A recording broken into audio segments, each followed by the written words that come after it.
Que la grâce et la paix vous soient données de la part de Dieu notre Père et de Jésus-Christ notre Seigneur. Amen.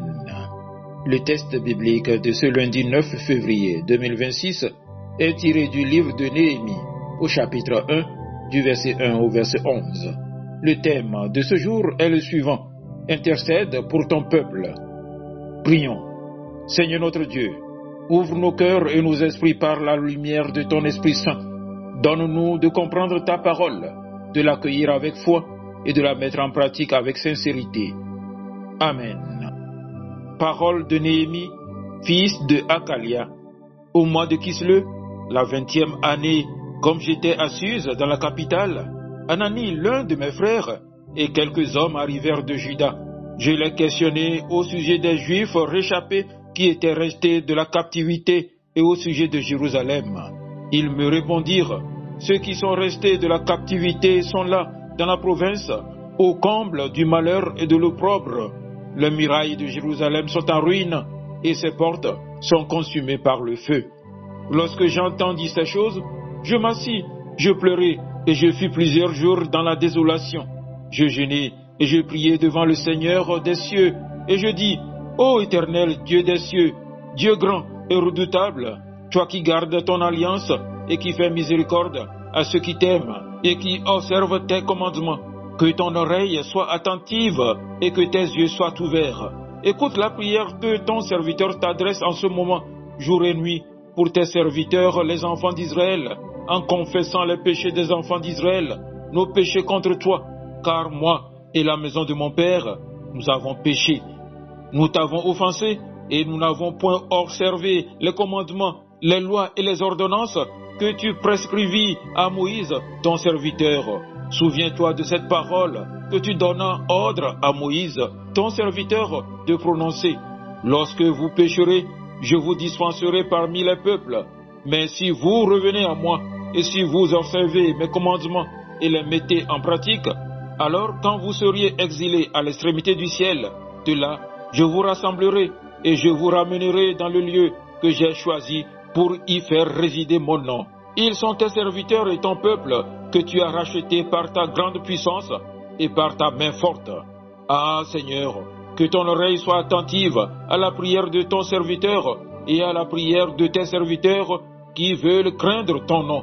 Donne aujourd'hui du succès à ton serviteur et fais-lui trouver grâce devant cet homme. J'étais alors les chansons du roi. Amen. Le livre de Néhémie commence sans miracle spectaculaire, sans armée, sans stratégie politique.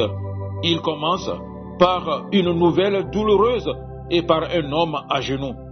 Jérusalem, la ville de Dieu, est en ruine. Les murailles sont détruites, les portes sont brûlées et le peuple vit dans la honte. C'est dans ce contexte que Dieu va agir, non pas d'abord par la reconstruction des murs, mais par l'intercession d'un homme. Dieu, dans chaque génération, cherche des intercesseurs, des hommes et des femmes capables de porter leur peuple devant lui. Pas des spectateurs, pas des critiques, mais des cœurs brisés, prêts à se tenir dans la brèche.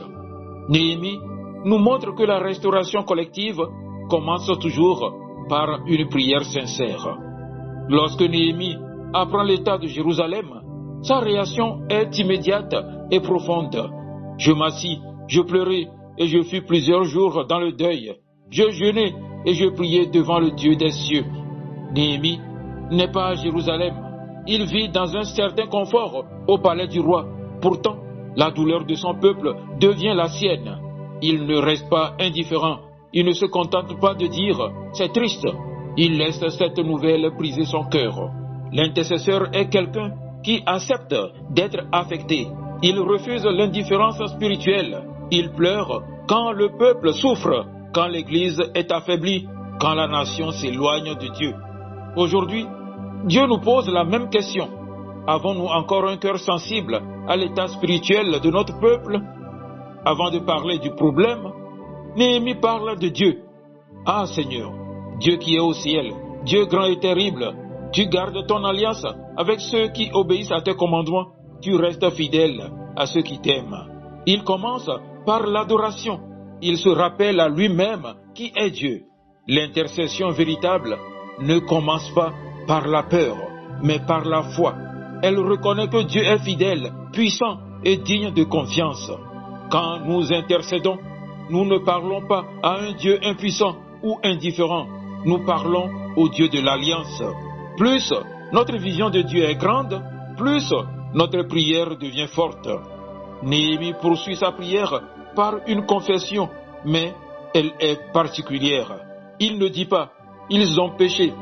Il dit « nous avons péché, moi et ma maison de mon père ». Il s'identifie au peuple. Il ne se place pas au-dessus, mais au milieu. Il reconnaît les fautes collectives et personnelles. L'intercesseur ne juge pas de loin. Il se tient dans la brèche avec humilité. Il comprend que la restauration commence par la repentance. Dieu agit puissamment là où il y a un cœur brisé et humble. Néhémie rappelle à Dieu sa propre parole. Il se souvient des promesses données à Moïse. Si le peuple se repent, Dieu le ramènera. Ce n'est pas un manque de respect, c'est une preuve de foi. Néhémie prie selon la volonté de Dieu. Il s'appuie sur ce que Dieu a déjà dit. L'intercession efficace n'est pas basée sur les émotions seulement, mais sur la parole de Dieu. Quand nous prions selon ses promesses, nous prions avec assurance. Enfin, Néhémie demande la faveur de Dieu devant le roi. Ce détail est important. Il comprend une chose essentielle. Avant de parler au roi de la terre, il doit parler au roi des cieux. Néhémie sait que la restauration de Jérusalem passera par une autorisation humaine. Mais il sait aussi que Dieu tient le cœur des rois entre ses mains. Néhémie ne force pas la situation. Il ne manipule pas. Il ne complote pas. Il prie. L'intercesseur prie pour que Dieu ouvre les portes. Il prie pour que les autorités soient favorables au plan de Dieu. Et lorsque le moment arrive, Dieu accorde à Néhémie non seulement la permission, mais aussi les ressources, la protection et l'autorité nécessaires.